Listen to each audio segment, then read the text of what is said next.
Nabi Daud alaihi salatu wassalam adalah nabi yang Allah subhanahu wa ta'ala karuniakan banyak keutamaan, terutama dari nabi-nabi Bani Israel. Karena satu-satunya nabi dan yang pertama dari kalangan nabi Bani Israel yang Allah subhanahu wa ta'ala berikan dua karunia yang sangat besar, karunia dari langit dan karunia dari bumi. Adapun karunia dari langit, Allah subhanahu wa ta'ala wahyukan kepada Nabi Allah Daud untuk menjadi seorang nabi, dan ini keutamaan yang luar biasa, diangkatnya beliau menjadi seorang nabi. Adapun dari bumi, maka Allah subhanahu wa ta'ala angkat beliau menjadi raja. Padahal ma'ruf tradisi Bani Israel bahwa kalau dia seorang raja maka mesti keturunan Yahuda, dan kalau dia seorang nabi maka dia mesti keturunan Lawa. Akan tapi Nabi Daud alaihi salatu wassalam menggabungkan dua keistimewaan ini, nabi plus raja. Dan sudah ma'ruf kisahnya ketika Nabi Allah Daud alaihi salatu wassalam terpilih menjadi pasukan khusus Raja Talut, dan dia orang yang paling muda kala itu, usianya masih 17 tahun. Tetapi Allah subhanahu wa ta'ala memberikan karunia kepada siapa yang dikehendaki. Dari seluruh tentara Talut, yang mampu atau berhasil membunuh Raja Zalim, Raja Jalut, adalah Nabi Allah Daud, dan ketika itu belum diangkat menjadi nabi. Baru setelah kemudian dia membunuh Jalut, kemudian Talut menjanjikan bahwa siapapun yang membunuh Jalut maka dia berhak menikahi salah satu putrinya dan berhak mendapatkan kekuasaan setelahnya. Karena Jalut sendiri ketika menganggap remeh kepada Nabi Allah Daud alaihi salatu wassalam saat mubarazah, perang tanding, Jalut mengatakan, kalau engkau bisa membunuhku maka kuserahkan kerajaanku kepadamu, tapi jika aku membunuhmu maka serahkan kerajaan kalian kepadaku. Dan Daud berhasil membunuh Jalut sehingga sudah pantas dia mendapatkan kerajaan Jalut.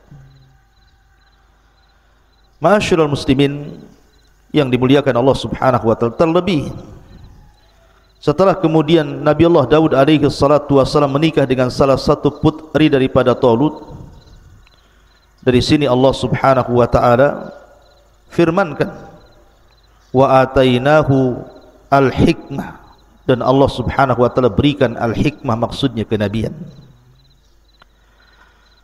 Maka resmilah Daud alaihi salatu wassalam diangkat oleh Allah subhanahu wa ta'ala menjadi nabi. Dan Allah subhanahu wa ta'ala turunkan kitab langit, sebagaimana Ibrahim alaihi salatu wassalam diturunkan padanya suhuf.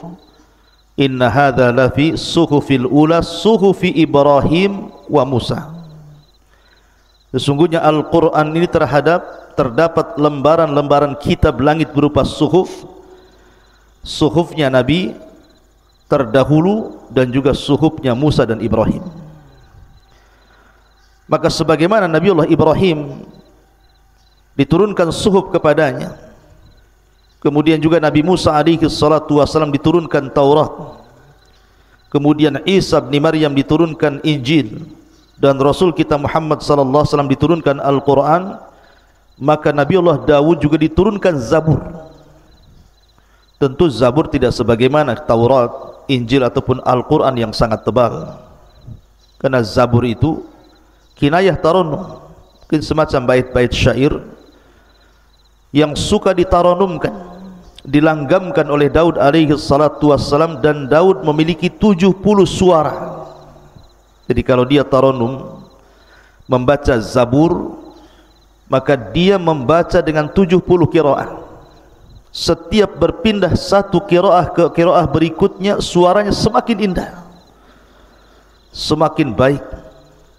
Bahkan saking indahnya suara Nabi Allah Daud alaihi salatu wassalam, burung-burung bahkan gunung-gunung ikut taranum dengan Daud alaihi salatu wassalam. Nanti akan saya kisahkan bagaimana kisah qiraah Zabur Nabi Allah Daud alaihi salatu wassalam.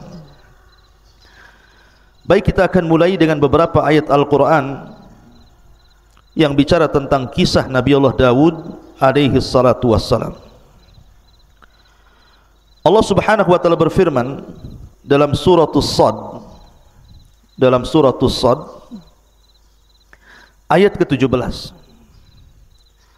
A'udzu billahi minasyaitonir rajim. Isbir ala ma yaqulun.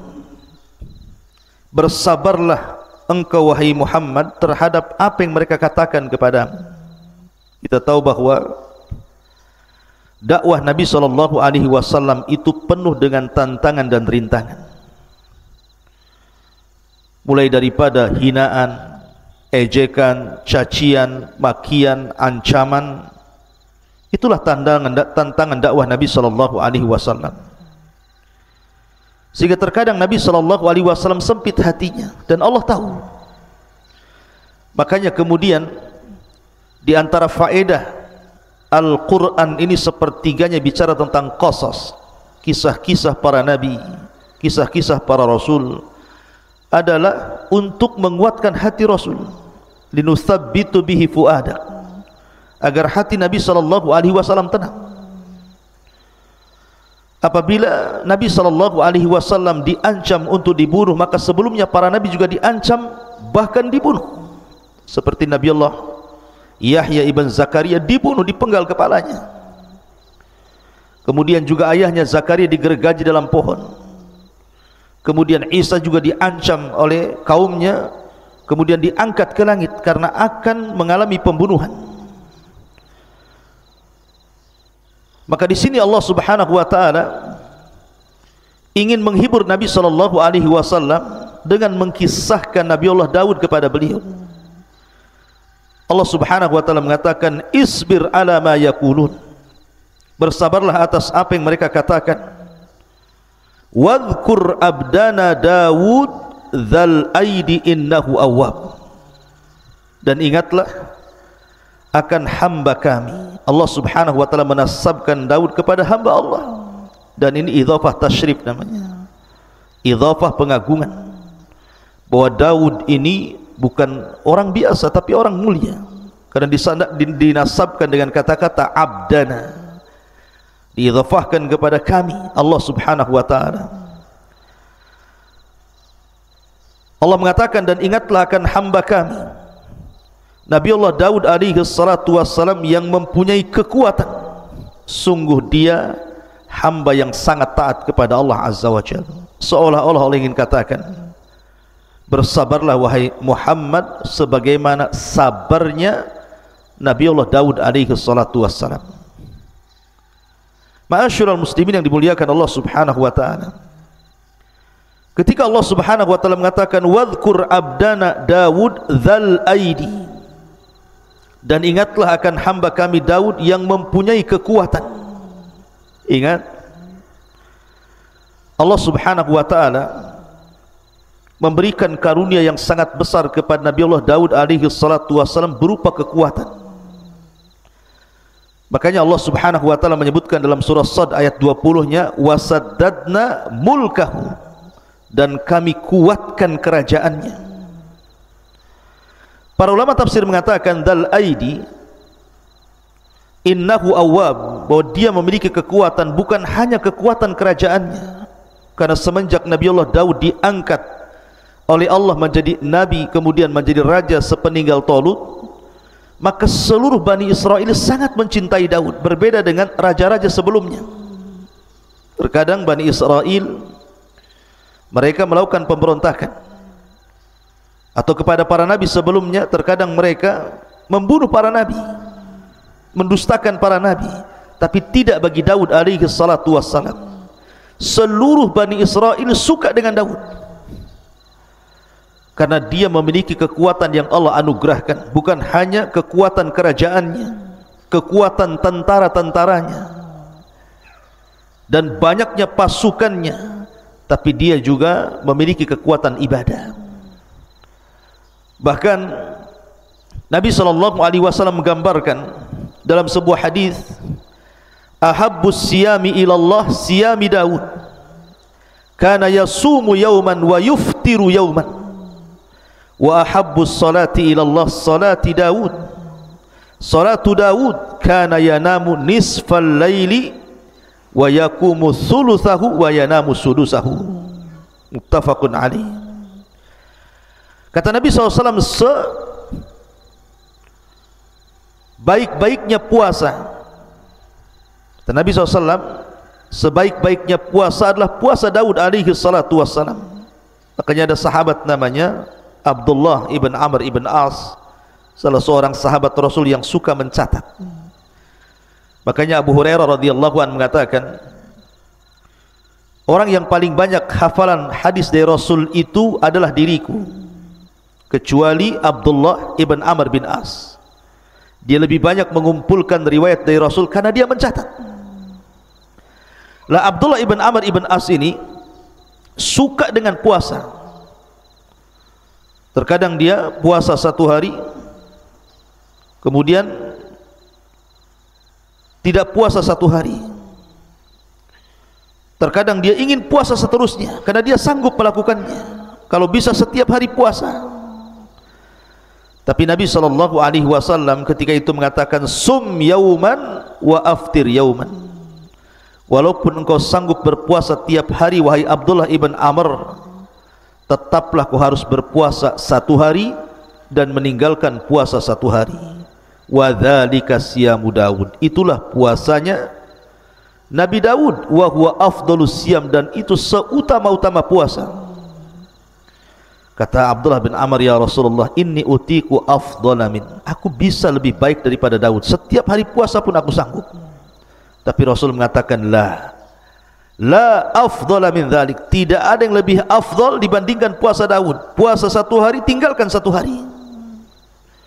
Kemudian Nabi SAW mengatakan, wa ahabus salati ilallah salatu Daud, dan seutama-utama salat, maksudnya salat sunnah, adalah salatnya Nabi Daud. Beliau tidur di pertengahan malam, kemudian bangun di sepertiganya, kemudian tidur di seperenamnya. Jadi Nabi Daud alaihi salatu wassalam itu terkenal qawwaman sawwaman. Kalau malam hari dia salat malam, dan kalau siang hari dia berpuasa. Dan dia seorang mujahid, seorang pemberani. Allah berikan kecerdasan kepada Daud alaihi salatu wassalam.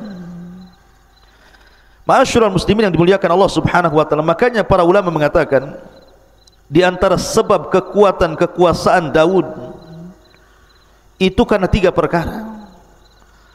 Pertama, fi jundihi, dari segi tentaranya sangat kuat dan banyak pasukannya dan tidak pernah terkalahkan. Yang kedua, wa quwwatihi, Allah berikan kekuatan ibadah. Bukan hanya kekuatan kerajaan, tetapi kekuatan ibadah. Dan tentu yang terakhir, nikmatun minallahi alaih, karena itu nikmat yang Allah anugerahkan kepada Daud alaihi salatu wassalam. Apa saja nikmat yang Allah anugerahkan kepada Nabi Allah Daud? Allah lanjutkan dalam surah Sad ayat 18-nya, inna sakharnal jibala ma'ahu yusabbihna bil ashi wal israh, sungguh kamilah yang menundukkan gunung-gunung itu untuk bertasbih bersama Daud pada waktu petang dan juga pada waktu pagi. Wat-tayra mahsyurah, wat-tayra mahsyuratan kullu lahu awwab.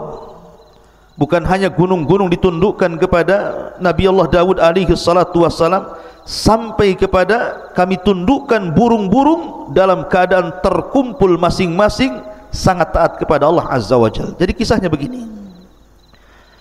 Saya sudah ulangi dari awal tadi, Nabi Daud itu diberikan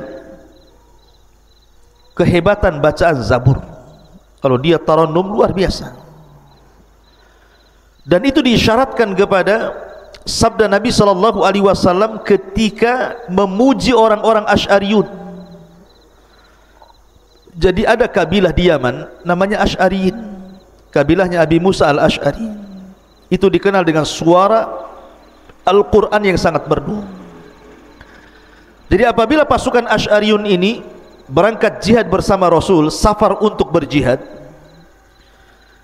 maka apabila di malam hari, kan yang terlibat dalam perang itu bukan hanya satu kabilah, berkabilah-kabilah, salah satunya kabilah Asy'ariyun. Apabila Nabi SAW beristirahat di malam hari dan pasukan pun beristirahat, Nabi SAW tahu di mana letak kabilah Asy'ariyun beristirahat, walaupun banyak kabilah. Sampai-sampai dia mengatakan, inilah a'lamu maudi al-Asy'ariyina indal jais. Aku tahu di mana letaknya kabilah Asy'ariyun di tengah-tengah pasukan. Kenapa? Karena kebiasaan mereka suka solat malam dan tarannum Al-Quran, dan suaranya indah. Makanya suatu malam Nabi SAW suatu ketika berjalan-jalan ke ganggang rumah-rumah kota Madinah, melihat-lihat kondisi sahabatnya. Rupanya Nabi terhenti dengan sebuah rumah, karena di zaman itu sudah terbiasa dari rumah-rumah kaum muslimin itu keluar suara tawan, maksudnya suara bacaan Al-Quran seperti suara tawan. Manusia disibukkan dengan bacaan Al-Quran. Jadi Rasul kalau lewat di rumah ini keluar suara Al-Quran, di rumah itu keluar suara Al-Quran. Dan itulah kehebatan para sahabat, menghidupkan malam mereka dengan Al-Quran. Berbeda dengan di zaman sekarang, yang keluar dari rumah itu bukan Al-Quran, justru sesuatu yang melalaikan dari Al-Quran, suara musik, bahkan suara-suara candaan, suara-suara tertawa yang tidak ada gunanya. Bahkan hal-hal yang diharamkan pun keluar dari rumah-rumah kaum muslimin. Tapi di zaman itu tidak ada suara yang keluar dari rumah kaum muslimin di malam hari kecuali bacaan Quran. Sehingga Nabi SAW terhenti di salah satu rumah. Rupanya rumah itu adalah rumahnya Abu Musa al-Asy'ari radhiyallahu anhu. Maka Rasul tertegun mendengar suara bacaan Abu Musa al-Asy'ari yang luar biasa, merdu. Sampai Rasul tidak sadar waktu berjalan mendekati waktu subuh. Maka Rasul baru tersadar, langsung dia pulang. Kemudian persiapan sholat subuh. Setelah sholat subuh, dia panggil Abi Musa al-Asy'ari radhiyallahu anhu dan mengatakan, ya Aba Musa, semalam aku terhenti di samping rumahmu dan aku mendengar suara Al-Quranmu yang begitu menakjubkan dan indah. Maka kata Abi Musa al-Asy'ari, ya Rasulullah, kalau seandainya aku tahu kau berada di samping rumahku, ku indahkan lagi bacaanku. Kata Rasul, ya Aba Musa, laqad utita mizmar min mazamiri ali Daud. Wahai Aba Musa, Allah sudah anugerahkan kepadamu suara indah seperti suara Daud dan keluarganya ketika tarannum Zabur. Saking indahnya. Dan saya katakan Daud memiliki 70 suara. Setiap satu suara berpindah ke suara berikutnya, maka suara itu jauh lebih indah dibandingkan suara sebelumnya.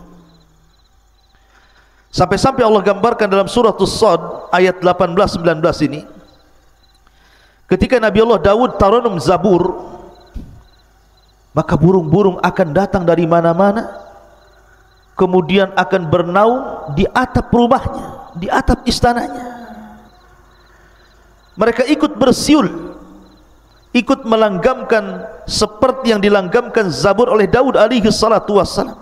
Anda bisa bayangkan, apabila suara burung saja 2-3 ekor bersiul itu sudah bising itu. Tapi ini burung-burung dari mana-mana bersiul mengikuti tarannumnya Zabur yang dibacakan Daud alaihi salatu wassalam, sehingga membuat cemburu gunung-gunung.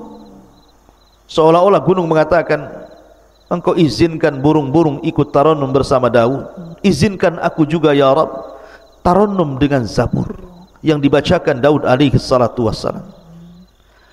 Akhirnya Allah subhanahu wa ta'ala izinkan, akhirnya gunung pun bersuara. Karena ulama tafsir mengatakan bahwa tasbihnya gunung dan juga burung-burung itu ala zahiriha, dibawa kepada zahir Al-Quran. Jadi betul-betul bersuara. Dari sini ada kisah Israiliyat, ketika sudah terlampau ramai suara burung, suara gunung, sehingga suara Daud otomatis mengecil. Karena suara burung saja sudah, kalau sudah berkicau itu melebihi suara manusia. Maka Daud mengadu kepada Allah Azza wa Jalla, ya Rabb, kalau aku taranum zabur sementara suara burung begitu bisingnya, suara gunung juga sama, bagaimana kau bisa mendengar suara zabur yang kubacakan untukmu? Maka dari situ kemudian Allah mengutus Jibril alaihi salatu wassalam, kemudian membawa Nabi Allah Daud ke dalam sebuah lubang ke dasar bumi. Sesampainya kemudian masuk ke dalam lubang ke dasar bumi itu, maka Jibril kemudian mengambil sebuah batu yang retak. Tiba-tiba batu itu dibelah, rupanya ada ulat di situ. Kata Jibril alaihi salatu wassalam, ya Daud, fasma mada yaqulu dud, dengarkan apa yang diucapkan oleh dud itu, maksudnya oleh ulat di dalam pecahan batu itu. Rupanya Daud mendekatkan telinganya, rupanya dia sedang bertasbih kepada Allah Azza wa Jalla. Kata Jibril, lihat, ini ulat di dasar bumi bertasbih, Allah mendengarnya. Apalagi engkau berada di atas bumi, tentu Allah lebih mendengarnya. Walaupun suara-suara burung dan gunung itu, mereka pun bersuara melebihi suaramu. Tapi ini kisah Israiliyat. Ma'asyiral muslimin yang dimuliakan Allah Subhanahu wa taala, intinya bahwa Allah anugerahkan kepada Daud suara yang sangat indah, luar biasa. Dan ketika suara Nabi Allah Daud itu mempengaruhi suara burung, mempengaruhi gunung, menunjukkan bahwa bacaan ayat-ayat Allah itu memiliki pengaruh kuat kepada manusia. Makanya kita lihat Nabi SAW itu bukan hanya membaca Al-Quran, tetapi juga rindu mendengarkan bacaan Al-Quran orang lain. Suatu ketika Nabi SAW memanggil Abdullah ibn Mas'ud yang kunyahnya Ibnu Ummi Abdin. Suaranya juga indah, bahkan pernah disejajarkan dengan suara Jibril. Ketika Rasul pulang dari safar bersama Abu Bakar dan Umar, kemudian mendengar suara Abdullah ibn Mas'ud membaca Al-Quran. Kata Nabi SAW, ya Aba Bakrin wa ya Umar, wahai Abu Bakar dan Umar, man arada an yasma'al Qur'ana ghaddan tariyan falyasma' ala qiraati Ummi Abdin. Wahai Abu Bakar, wahai Umar, kalau engkau ingin mendengarkan bagaimana Al-Quran itu turun kepadaku, ketika Jibril membaca Quran kepadaku, maka perdengarkan suara Ibnu Ummi Abdin, maksudnya Abdullah ibn Mas'ud. Jadi Rasul memanggil Abdullah ibn Mas'ud dan mengatakan, Iqra alayya al-Quran, wahai Abdullah bin Mas'ud, tolonglah bacakan untukku Al-Quran. Kata Abdullah bin Mas'ud, ya Rasulullah, a'aqra'u alayka wal Qur'anu unzila ilaik. Rasul, bagaimana mungkin aku membacakan Al-Quran kepadamu sementara Quran itu turun kepadamu? Tapi Rasul mengatakan, Iqra, baca saja. Faqara'a, maka dia pun membaca suratul Nisa sampai kepada ayat, wa kaifa idza ji'na min kulli ummatin bisyahid wa ji'na bika ala haula'i syahida. Bagaimana kalau seandainya setiap umat itu memerlukan saksi dan engkau saksi bagi umat-umat itu? Sampai kepada ayat ini Rasul mengatakan, hasbuka hasbuka, cukup cukup. Rupanya Abdullah ibn Mas'ud melihat Rasul menangis, merenungkan ayat yang dibaca Abdullah ibn Mas'ud radhiyallahu anhu. Jadi Al-Quran itu mempengaruhi sampai kepada Nabi SAW. Makanya kita lihat ada seorang ulama namanya Fudail ibn Iyad, seorang perompak padang pasir. Ketika dia hendak merampok salah satu rumah orang kaya milik seorang wanita tajir, ada yang mengatakan hendak melihat wanita yang disukainya, seorang jariyah, naik ke atas rumah. Tiba-tiba sahibul bait, pemilik rumah itu sedang qiyamul lail, kemudian membacakan Al-Quran sampai kepada ayat alam ya'ni lilladzina amanu an tash'a qulubuhum bi dzikrillah wa ma nazala minal haq. Tidakkah sampai usia maksudnya 40 tahun untuk menyadarkan dia kembali berzikir kepada Allah dan begitu seterusnya. Tiba-tiba Fudail bin Iyad hampir jatuh dari atap rumah itu. Dia mikirkan ayat itu. Sampai akhirnya dia pun bertobat dari rampoknya, kemudian belajar sehingga menjadi alim min ulama'id dunia. Jadi ulama dunia, terkenal zuhud wara'nya. Intinya bahwa faedah yang sangat besar dari kisah Nabi Daud alaihi salatu wassalam, dia mampu membaca Zabur dan Allah anugerahkan suara yang sangat indah. Maka bagi anda yang Allah anugerahkan suara indah, gunakan untuk membaca Al-Quran. Buat apa anda gunakan untuk menyanyi? Tidak ada faedahnya dunia akhirat. Wa minan nasi man yashtari lahwal hadith liyudhilluka an sabilillah. Karena ada sebagian manusia itu yang akan memperjualbelikan lahwal hadith, ucapan-ucapan yang tidak ada gunanya untuk menyesatkan jalan Allah. Maka gunakan suara emas, suara indah anda untuk membaca Al-Quran. Rasul mengatakan, "Man lam yataghanna bil Qur'an falaysa minni." Siapa yang tidak melenggamkan Al-Quran dengan suara indah, maka bukan termasuk umatku. Quran itu indah dan akan semakin indah bila dibacakan orang yang memiliki suara indah. Ma'asyiral muslimin yang dimuliakan Allah Azza wa Jalla. Kemudian Allah mengatakan dalam surah As-Sad ayat 20-nya, "Wa shaddadna mulkahu wa atainahul hikmata wa faslal khitab." Dan kami kuatkan kerajaannya. Sekali lagi, Daud ini diberikan anugerah kekuatan kerajaan karena semua Bani Israel mendukungnya. Tidak ada satu pun yang memberontaknya.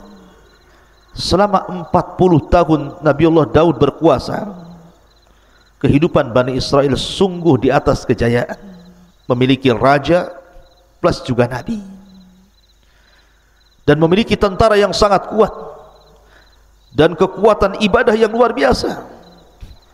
Makanya Allah mengatakan, dan kami kuatkan kerajaannya, wa atainahul hikmah, dan kami berikan hikmah kenabian kepadanya, wa faslal khitab, dan kebijaksanaan dalam memutuskan perkara. Jadi Nabi Allah Daud itu subhanallah, dia diberikan kepahaman yang luar biasa. Setiap kasus yang ditanganinya, maka Allah berikan jalan keluarnya. Jadi kalau ada orang bertengkar, berselisih, meminta didamaikan, meminta fatwa, maka Nabi Allah Daud alaihi salatu wassalam pakarnya menyelesaikan seluruh problematika umatnya, tentu atas karunia dan izin dari Allah yang Allah berikan kecerdasan, kepahaman kepada Daud sehingga mampu menyelesaikan setiap kasus per kasus yang terjadi kepada umatnya. Nanti kita akan jelaskan, kan Nabi Allah Daud itu membagi hari menjadi 3. Satu hari dia gunakan untuk memutuskan perkara. Setiap umatnya yang datang berkasus, maka dia harus memutuskan perkara itu, dan selalu ada jalan keluarnya. Yang kedua, satu hari dia mengunjungi rakyatnya, bertanya soal kebutuhan mereka, apa yang kurang, apa yang dikehendaki umatnya, sehingga Daud tahu kebutuhannya. Kemudian yang ketiga, satu hari beliau gunakan untuk ibadah. Tidak boleh ada siapapun yang mengganggunya sampai kepada keluarganya. Dia punya ruangan khusus, beribadah saja satu hari itu. Dan itulah Daud alaihi salatu wassalam membagi hari-harinya, dan itu sudah menjadi sebuah kebiasaan dan adat yang diketahui Bani Israel. Jadi kalau mereka ada kasus, mereka nunggu kepada hari ketika Nabi Daud menjadi hakim dulu, tidak lantas setiap hari datang. Ma'asyiral muslimin yang dimuliakan Allah Subhanahu wa taala. Kemudian Allah Subhanahu wa taala juga berfirman dalam ayat yang lain, "Wa laqad ataina Dawuda minna fadla ya jibalu awwibi ma'ahu wat-tayra wa alanna lahul hadid ani'mal sabighati wa qaddir fi syardi wa'malu salihan inni bima ta'maluna basir." Dan sungguh kami telah berikan kepada Daud karunia yang sangat besar dari kami.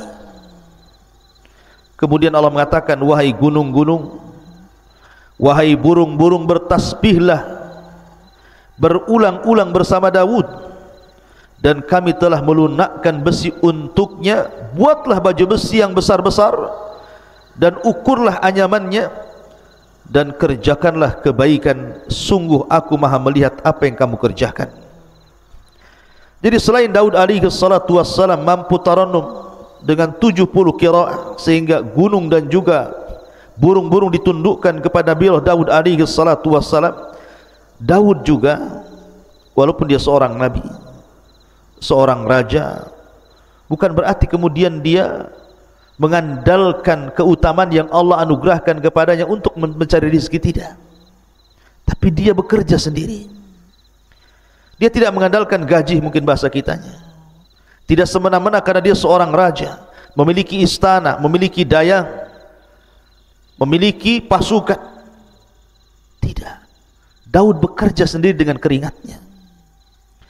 Salah satu pekerjaan yang masyhur, dan ini salah satu mukjizat yang Allah anugerahkan kepada Daud juga, dia mampu membuat baju besi tanpa ada pembakaran api.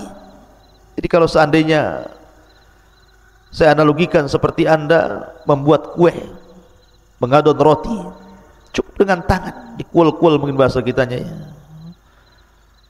dirakit sendirian dengan tangannya, seolah-olah sudah ada panas di dalam tangannya itu, sehingga dia membuat baju besi itu tinggal membelok-belokkan saja. Dan dia adalah orang yang pertama kali membuat baju besi perang. Makanya wajar kalau tentaranya kuat, karena di zaman itu tidak dikenal tentang baju besi. Dialah yang mencetus pertama pembuatan baju besi dengan mukjizat dari Allah Subhanahu wa taala, mampu merangkai baju besi tanpa harus dibakar. Cukup kemudian dirakit dengan tangannya, dan baju besinya sangat indah, sangat kokoh. Dia walaupun besi tetapi ringan dipakai. Dan itu keutamaan Nabi Allah Daud, dan itu bagian daripada mukjizat yang Allah anugerahkan selain daripada faslul khitab tadi. Dan ini juga pelajaran bagi anak-anak muda. Terkadang banyak orang-orang yang kemudian kuliah tinggi-tinggi dengan harapan setelah selesai kuliah langsung menjadi direktur perusahaan, owner perusahaan. Ya, terkadang ada orang yang seperti itu. Tapi terkadang Allah uji setelah dia kuliah tinggi-tinggi, rupanya pengangguran, malas. Dia malu untuk bekerja, umpamanya ngojek kah, driver apa gitu kan, atau bangunan, atau mungkin jualan kecil-kecilan. Alasannya saya sudah sarjana, sudah S3 pun tidak mungkinlah saya bekerja seperti kalian yang tidak sekolah. Subhanallah. Daud alaihi salatu wassalam ini jauh lebih mulia dibandingkan Anda. Dia seorang raja, memiliki istana, dayang-dayang, kekuatan, kekayaan. Bahkan dia seorang ahli ibadah yang tidak pernah meninggalkan puasa dan tidak pernah meninggalkan qiyamul lail. Tapi dia juga bekerja. Makanya terkadang ada orang-orang yang malas sehingga menjadi peminta-minta. Kita lihat di lampu merah itu, terkadang kita melihat orangnya kuat, kekar, masih muda, kerjanya minta-minta. Lihatlah bagaimana Nabi Allah Daud mengajarkan kepada kita, walaupun dia seorang nabi, seorang raja, dilimpahkan karunia yang banyak, tetap saja dia bekerja dengan amalan tangannya. Makanya Nabi SAW bersabda, ma akala ahadun ta'aman qad khairan min an ya'kula min amali yadihi, wa anna Nabi Allah Daud kana ya'kulu min amali yadihi. Tidaklah seseorang itu memakan sebuah makanan yang jauh lebih baik dibandingkan makan itu hasil jerih payah tangannya.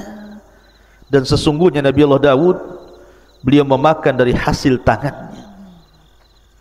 Ma'asyiral muslimin yang dimuliakan Allah Azza wa Jalla, maka dari sini mengisyaratkan bahwa Nabi Daud alaihi salatu wassalam beramal sendirian, bahkan dilebihkan dari para nabi. Dan kebiasaan para nabi juga mereka bekerja. Ibrahim alaihi salatu wassalam, dia jual baju, dia membeli baju di pasar di tempat lain kemudian dijual di tempat lain. Itu Ibrahim Khalilur Rahman, pemimpin ataupun Abul Anbiya, bapaknya para nabi, bekerja. Zakaria Najjar, mungkin bahasa kita Najjar itu semacam ya pembuat kayu. Ini zaman sekarang ini mebel gitu ya. Itulah pekerjaannya Nabi Zakaria alaihi salatu wassalam. Bahkan Rasul tidak malu-malu untuk menjadi ra'il ghanam, penggembala kambing milik tuan Arab. Dan begitulah para nabi mengajarkan kepada kita agar kita bekerja dan bekerja mencari yang baik dan halal. Kulu min tayyibati ma razaqnakum. Ma'asyiral muslimin yang dimuliakan Allah Subhanahu wa taala. Kemudian kalau kita melihat bagaimana keistimewaan Nabi Allah Daud alaihi salatu wassalam, juga Allah Subhanahu wa taala berfirman di dalam Al-Qur'anul Karim, "Wa laqad atayna Dawuda wa Sulaiman ilma." Wa qala alhamdulillahi alladhi faddalana ala katsiri min ibadina al-mu'minin. Dalam surah An-Naml ayat 15 Allah katakan, dan sungguh kami berikan kepada Daud dan Sulaiman ilmu yang banyak. Kemudian keduanya pun bersyukur kepada dan mengatakan, alhamdulillah, segala puja dan puji hanya milik Allah yang telah mengaruniakan kepada kami dibandingkan kebanyakan dari hamba-hambamu yang beriman. Bersyukur. Jadi Daud dan juga Sulaiman mengajarkan kepada kita, nikmat apapun yang Allah anugerahkan kepada kita itu datang dari Allah. Bersyukurlah kepada Allah Azza wa Jalla akan nikmat itu. Aku itu nikmat dari Allah. Jangan seperti Qarun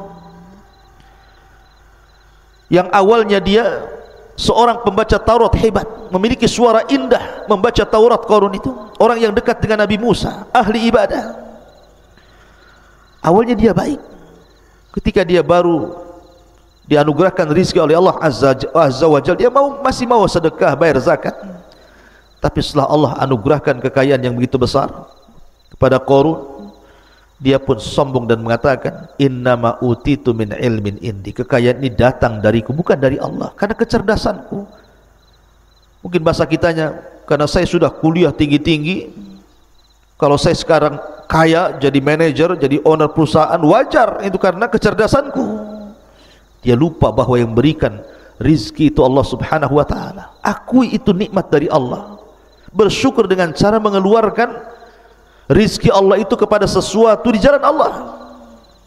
Karena banyak orang-orang itu yang mencari rizki dengan cara halal, tetapi kemudian diinfakkan dengan cara yang haram. Harta anda akan ditanya di hadapan Allah, min aina iktasabahu wa fima anfaqahu. Kemana? Dari mana kau hasilkan harta itu, kemana kau belanjakan? Semua akan ditanya. Maka di sini pelajaran yang sangat berharga dari Nabi Allah Daud dan juga Sulaiman putranya. Beliau memuji Allah Subhanahu wa ta'ala, alhamdulillah. Makanya Nabi Allah Sulaiman alaihi salatu wassalam diberikan anugerah kekayaan yang mungkin jauh lebih hebat dibandingkan ayahnya. Tapi dia mengatakan, hadza min fadli rabbi. Ini semua karunia Allah. Liyabluwani aashkuru an akfur. Sengaja Allah menguji diriku, kata Sulaiman, apakah aku akan menjadi hamba Allah yang bersyukur ataukah menjadi hamba Allah yang kufur. Karena bagaimanapun kekayaan itu difirmankan Allah Azza wa Jalla, kalla innal insana la yatgha an ra'ahu stagna. Betapa banyak orang-orang yang kemudian melampaui batas dalam hidupnya ketika Allah berikan kecukupan kepadanya. Na'udzubillah. Ma'asyiral muslimin yang dimuliakan Allah Subhanahu wa ta'ala, ketika para ulama memberikan catatan bahwa dalam surah An-Naml ayat 15 ini, walaqad atayna Dawuda wa Sulaimana ilma wa qala alhamdulillahi alladhi faddalana ala katsiri min ibadihi almu'minin. Dan sungguh kami telah berikan kepada Daud dan juga Sulaiman ilmu yang banyak. Kemudian keduanya memuji Allah dan mengatakan, segala puja dan puji hanya milik Allah yang telah melebihkan kami dari kebanyakan hamba-hamba Allah yang beriman. Allah berikan nikmat yang luar biasa kepada dua nabi ini. Salah satunya Nabi Allah Daud alaihi salatu wassalam. Apa saja nikmat yang Allah anugerahkan kepada Nabi Allah Daud alaihi salatu wassalam? Yang pertama, al-quwwah al-ilmiyah, kekuatan pengetahuan yang cerdas. Makanya Allah mengatakan dalam surah Al-Baqarah ayat 251, wa 'allamnahu wa 'allamahu mimma yasha. dan Allah ajarkan pengetahuan kepada siapa dari hambanya sesuai dengan kehendaknya. Ma'asyiral muslimin yang dimuliakan Allah Azza wa Jalla, dan Nabi Allah Daud diberikan pengetahuan yang luar biasa, kepahaman, kecerdasan yang luar biasa. Yang kedua, al-quwatul badaniyah. Dia dianugerahkan kekuatan badan, kekuatan fisik, sehingga tadi bisa membuat baju besi dengan tanpa ada pembakaran. Cukup dengan tangannya saja dirangkai sedemikian rupa, akhirnya menjadi baju besi. Dan Allah katakan dalam surah Saba ayat 10, wa alanna lahul hadid, dan Allah lembutkan besi kepada Daud alaihi salatu wasallam, dan itu bentuk kekuatan fisik beliau. Kemudian yang ketiga, quwatul mulki bitaskhiril asbabil madiyati wal ma'nawiyati liuqawi mulkahu min kathratil junud wa husni sirati wal adli wal fasli fil khusumat. Kekuatan kerajaan dengan berbagai macam sebabnya, sehingga dengan kecerdasannya dan kekuatan fisiknya akhirnya kuat kerajaannya, dicintai oleh Bani Israel. Dia mampu mengelola kerajaan begitu baik, tentaranya kuat, dan dia memiliki akhlak yang sangat mulia dan dicintai rakyatnya. Dia seorang yang adil dalam memberikan keputusan, dan dia paham bagaimana cara menyelesaikan sebuah urusan permasalahan problematika yang dihadapi umatnya. Makanya Allah mengatakan wasyadadna mulkahu dalam surah Sad yang saya tadi bacakan ayat 20, dan kami kuatkan kerajaannya. Kemudian yang keempat, al-isabatu fil qawli wal fahmi fil qadha. Tepat sasaran apabila memutuskan sebuah perkara. Kalau ada orang konflik bermasalah datang kepada Nabi Daud, langsung bisa diselesaikan urusannya, seketika langsung selesai urusannya. Makanya Allah mengatakan wa atainahul hikmata wa faslal khitab. Faslal khitab, paham dengan urusan orang. Kemudian yang nomor 5, al-manzilatul aliyatu indallah, dan ini yang paling luar biasa. Daud memiliki keistimewaan yang tinggi di sisi Allah Subhanahu wa taala, sehingga Allah mengatakan dalam surah Sad ayat 25, faghfarna lahu dzalik wa inna lahu indana la zulfa wa husnal ma'ab. Dan kami ampuni dosa-dosanya, dan sungguhnya Daud di sisi kami, kata Allah, sungguh hamba Allah yang mendekatkan diri kepadaku, dan dia akan mendapatkan kebaikan tempat kembali kelak. Kemudian yang nomor 6, al-barakatu fil waqti wa taysirul qiraati alaihi. Barakah dalam waktu, karena Daud itu tidak pernah menyanyiakan waktunya walaupun 1 detik. Bagaimana tidak di malam hari dia tahajud. Kanu minal laili ma yahjaun. Jadi Daud itu menghidupkan setiap malamnya, dan begitulah adatul anbiya, kebiasaan para nabi. Lihat Rasulullah SAW sampai diwajibkan qiyamul lail bagi dia, sehingga di masa tuanya kaki-kaki Rasul pecah-pecah, sehingga Aisyah radhiyallahu anha mengatakan, ya Rasulullah, kau sudah sepuh, sudahlah kerjakan yang wajib-wajib, tinggalkan yang sunnah-sunnah. Tapi Rasul mengatakan, ya Aisyah, afala akuna abdan syakur, salahkah saya menjadi hamba Allah yang bersyukur? Maka salat melahirkan syukur.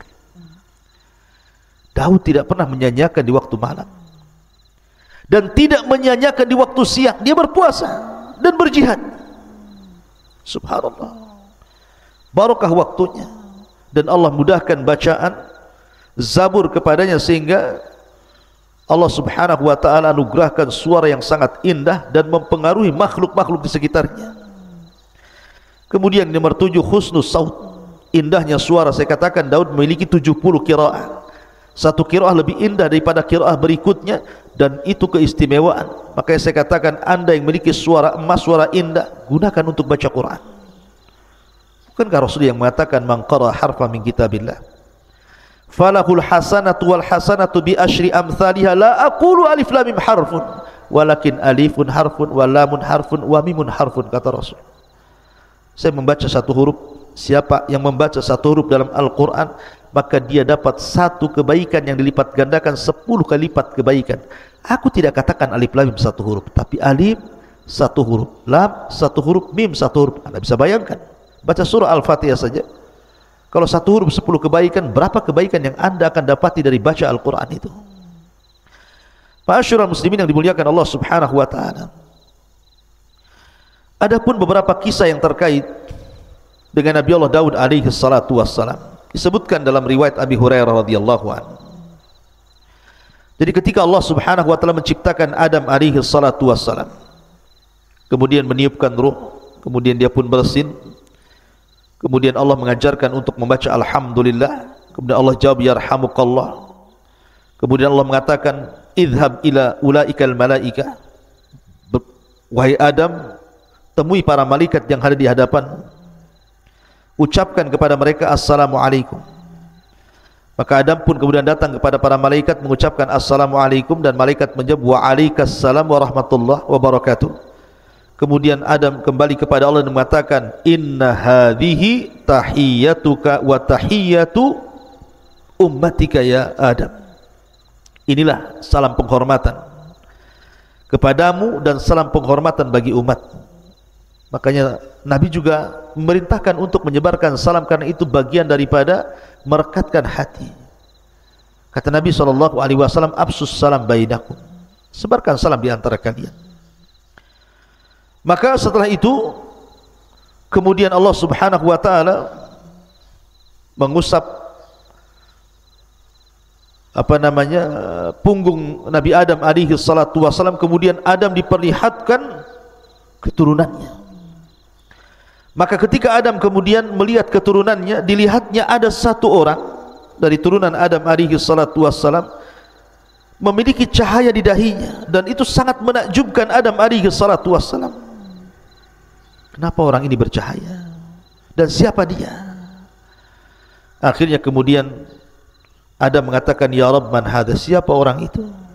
Dari turunanku yang bercahaya itu siapa?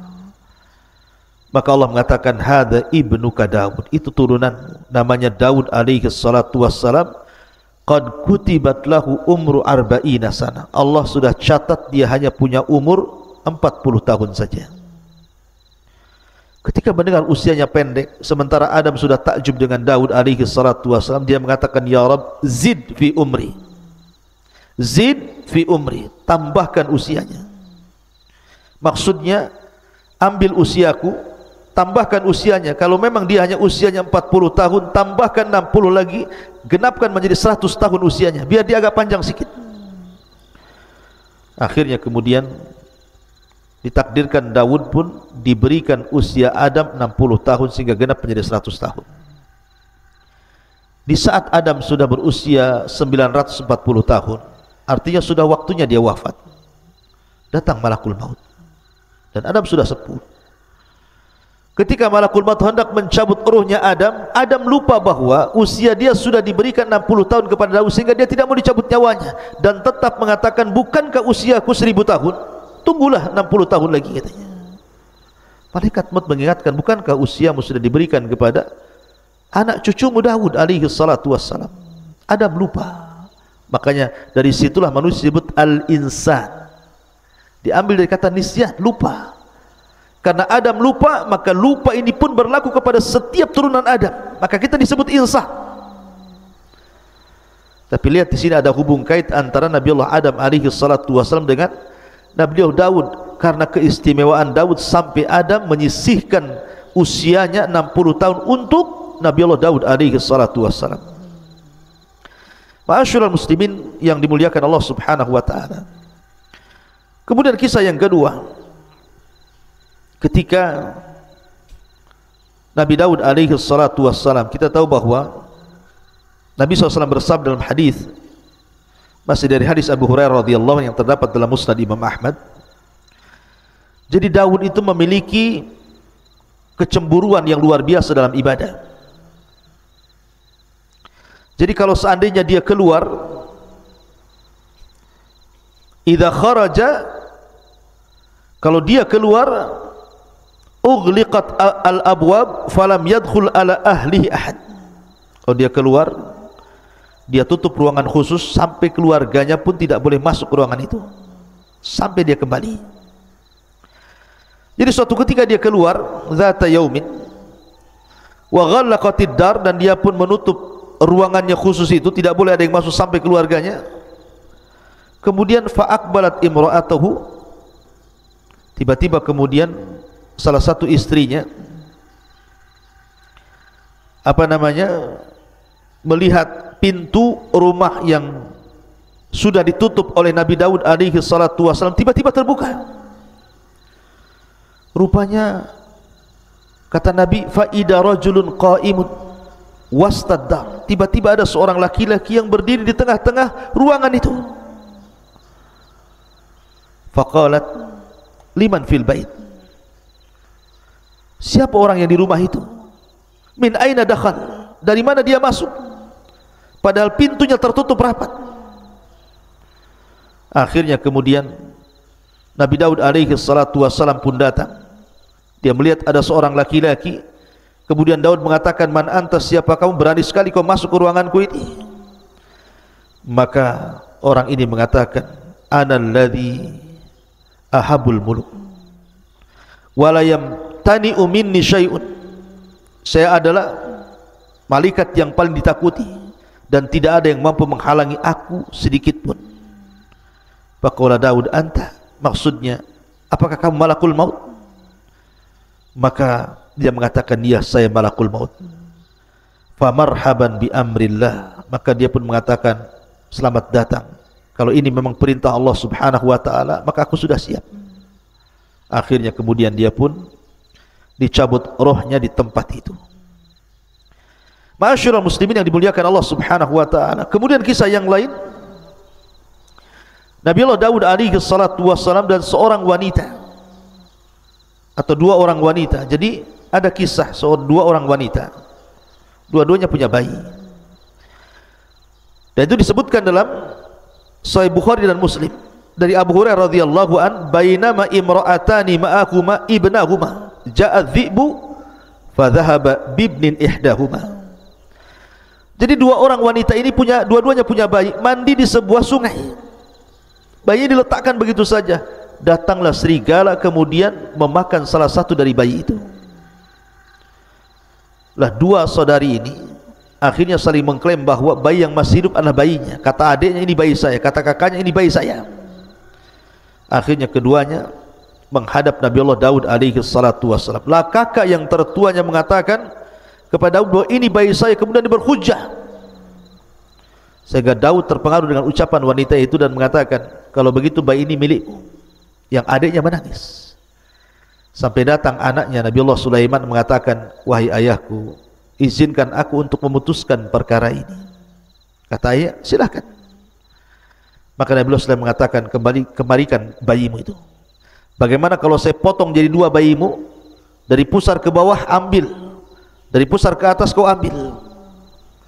Rupanya sang adik mengatakan, ya Nabi Allah Sulaiman, kalau engkau harus melakukan seperti itu, tidak usah, aku ikhlas, aku berikan bayi ini kepada kakakku, katanya. Kata Nabi Allah Sulaiman, sungguh bayi itu milikmu. Kenapa? Nabi Allah Sulaiman melihat bahwa ada hubung kait antara wanita dengan bayi ini, ada perasaan yang sangat lembut, insting yang sangat kuat, memang itu anaknya. Makanya dua nabi ini luar biasa, diberikan kecerdasan luar biasa. Kemudian juga kisah yang berikutnya juga disebutkan dalam surah Sad. Saya ulangi dari awal. Ya, Nabi Daud alaihi salatu wassalam ini diberikan oleh Allah subhanahu wa ta'ala kecerdasan yang luar biasa, dan dia membagi waktunya menjadi tiga waktu. Jadi satu hari untuk memutuskan perkara, satu hari untuk melihat-lihat rakyatnya, dan satu hari untuk beribadah. Dihabiskan satu hari itu untuk beribadah kepada Allah azza wa jalla. Jadi suatu hari disebutkan di dalam Al-Quran surah Sad ini, wa hal ataka naba'ul khasmi ittasawwarul mihrab, dan apakah telah sampai kepadamu berita orang-orang yang berselisih ketika mereka memanjat dindingnya mihrab. Jadi Daud itu punya ruangan khusus, dindingnya tinggi, nggak ada orang yang bisa memanjat di situ. Tapi suatu malam yang harusnya Nabi Daud itu hari itu dia gunakan untuk ibadah, kan ada hari lain untuk memutuskan perkara, tiba-tiba ada dua orang yang memanjat ke dalam pagarnya. Manusiawi, Daud takut, ini siapa kok bisa manjat pagar? Ya. Kemudian Allah mengatakan, iddakhalu ala Daud fafazi'a minhum. Ketika mereka masuk menemui Daud, Daud pun takut dan terkejut. karena kedatangan mereka. Qalu, maka dua orang yang berselisih ini mengatakan kepada Daud, la takhaf, jangan takut. Khasmani baga ba'duna ala ba'din fahkum bainana bil haqq wa la tushtit wahdina ila sawa'is sirat. Jangan takut, kami dua orang yang sedang berselisih, sebagian kami menzalimi sebagian yang lainnya, maka berilah keputusan kepada kami secara adil, dan janganlah menyimpang dari kebenaran, serta tunjuki kami jalan yang lurus kepada Allah subhanahu wa ta'ala. Daud terperanjat. Kata Daud, ya sudah, apa masalah? Kemudian yang salah satu ini dari dua orang yang berselisih, yang satu diam saja, tapi yang satu bicara terus. Inna hadza akhi, ini saudaraku. Lahu tis'un wa tis'una na'ja, dia mempunyai 99 ekor dari kambing betina. Waliya na'jatun wahid, dan aku hanya mempunyai seekor kambing betina saja. Faqala aqfilniha wa azzani fil khitab, lalu dia berkata, serahkanlah kambingmu itu kepadaku, dan dia mengalahkan aku dalam perdebatan. Qala laqad dhalamaka bisu'ali na'jatika ila ni'aji, Daud berkata, sungguh dia telah berbuat zalim kepadamu dengan meminta kambingmu itu untuk ditambahkan kepada kambingnya. Jadi dua orang ini, yang satu punya kambing 99 ekor, yang satu memiliki satu kambing. Yang 99 ekor ini bersiasat supaya satu kambing ini diserahkan kepadanya sehingga genap menjadi 100. Jadi yang satu kambing, yang pemilik kambing ini meminta agar Nabi Daud menyelesaikan masalahnya. Ini orang ini mendolim sama saya, masa saya punya satu kambing mau diambil? Maka Allah subhanahu wa ta'ala kemudian mengatakan, wa inna kathiran minal khulata la yabghi ba'duhum ala ba'din illa alladhina amanu wa amilus salihat wa qalilum mahum wa dhanna Daud annama fatannahu fastaghfara rabbahu wa kharra raki'an wa anam. Kalau Allah subhanahu wa ta'ala mengatakan, dan sungguh memang banyak di antara orang-orang yang bersekutu itu benar-benar berbuat zalim sebagian mereka kepada sebagian yang lainnya. Masalahnya di sini, Nabi Daud alaihi salatu wassalam dalam hal ini memang kurang bijak. Karena Nabi Allah Daud alaihi salatu wassalam hanya mendengarkan satu pihak dan tidak mendengarkan pihak lain. Dia hanya mendengarkan dari pihak orang yang satu kambing itu, yang mempunyai satu kambing, dan tidak mendengarkan pihak yang kedua yang memiliki 99 kambing. Masalahnya apa sehingga dia mau mengambil satu kambing itu? Harusnya kan dua-duanya. Oke, masalahnya apa? Karena kalau orang berserikat itu kebanyakan mereka pasti ada masalah. Karena Allah yang mengatakan kalau orang sudah berserikat dalam usaha, kebanyakan itu satu dengan yang lain pasti saling menzalimi. Sedikit sekali orang yang berserikat itu berakhir dengan kebaikan, rata-rata berakhir dengan keburukan. Satunya menzalimi, satunya mendustai, satunya mengambil hasilnya, satunya begitu seterusnya. Ada yang mengatakan asbab nuzul ayat ini, dan ini sekali lagi kisah Bani Israel. Dan kaedah ketika kita mendengar kisah Bani Israel, kalau memang kisah itu sesuai dengan Al-Quran dan Sunnah kita terima. Tapi kalau kisah itu tidak sesuai dengan Al-Quran dan Sunnah, maka kita tolak. Maka kenapa kita tidak boleh membenarkan secara mutlak, tidak boleh mendustakan secara mutlak? Walaupun Rasul mengatakan hadithu am Bani Israel wala haraj, kisahkan tentang Bani Israel dan tidak mengapa. Jadi Nabi Daud suatu ketika keluar rumah, rupanya melihat ada seorang wanita yang sedang mandi, nampak auratnya. Tiba-tiba Nabi Daud tertarik dengan wanita itu. Akhirnya dia bersiasat, karena setelah ditelisik rupanya wanita itu bukan seorang gadis, tapi seorang wanita yang sudah bersuami, dan nama suaminya Uria. Jadi akhirnya Nabi Daud bersiasat ingin mengambil wanita itu, masalahnya dia bersuami. Maka ketika Daud mempersiapkan pasukan perang, maka dia panggil Uria, suami daripada wanita itu, untuk terlibat dalam perang, kemudian diletakkan di tengah-tengah pasukan supaya dia mudah terbunuh. Akhirnya berangkatlah pasukan itu, dan suami daripada wanita ini Uria dilibatkan di tengah-tengah pasukan, bahkan paling depan. Akhirnya terbunuhlah wanita itu, terbunuhlah suami dari wanita itu. Maka Daud pun mengambil janda daripada mujahid itu. Sekali lagi, ini kisah dusta. Tidak mungkin seorang nabi melakukan seperti itu. Seolah-olah di sini Allah Subhanahu wa taala mengatakan, wa dhanna Daud annama fatannahu fastaghfara rabbahu wa kharra raki'an wa anab. Daud menduga bahwa kami mengujinya, maka dia pun mohon ampun kepada Allah, lalu menyungkur sujud dan bertobat. Jadi seolah-olah orang ini ketika mengatakan, saya punya satu kambing, yang ini 99 kambing, seolah-olah kau ni Daud punya istri 99, karena istrinya Daud itu banyak, 99 istri. Tiba-tiba engkau ingin menambah satu istri dengan cara zalim seperti itu, melibatkan suaminya dalam perang supaya mati. Sama dengan kisah ini, orang ini memiliki 99 kambing, kemudian saudara yang memiliki satu kambing, kemudian yang 99 yang punya kambing ini hendak menzalimi saudaranya dan mengambil satu kambing biar dimasukkan menjadi 100. Maka Daud pun sadar, jangan-jangan ini peringatan bagi dia. Makanya dia langsung minta ampun kepada Allah, langsung sujud dan kembali kepada Allah Azza wa Jalla. Sekali lagi, kisah ini kisah dusta. Maka kita hanya melihat dohir kisah Al-Quran, tidak ada hubung kait dengan wanita tadi ataupun dengan Uria yang dilibatkan dalam perang. Itu kita, Islam tidak mengenal kisah itu. Dan dari sini Allah mengatakan, faghfarna lahu dzalik wa inna lahu indana lazulfa wa husnal ma'ab. Lalu kami mengampuni kesalahan itu, dan sungguh dia mempunyai di sisi kami kedudukan yang benar-benar dekat dan tempat kembali yang baik. Dan Allah katakan, ya Daud, inna ja'alnaka khalifatan fil ardi fahkum bainan nasi bil haqq wa la tattabil hawa fayudillaka an sabilillah. Innal ladzina yadilluna an sabilillah lahum adzabun syadid bima nasu yaumal hisab. Allah berfirman, wahai Daud, sesungguhnya engkau kami jadikan penguasa di bumi ini, maka berilah kepada putusan perkara di antara manusia itu dengan sangat adil, dan jangan kau ikut hawa nafsu dirimu, karena akan menyesatkan dirimu dari jalan Allah.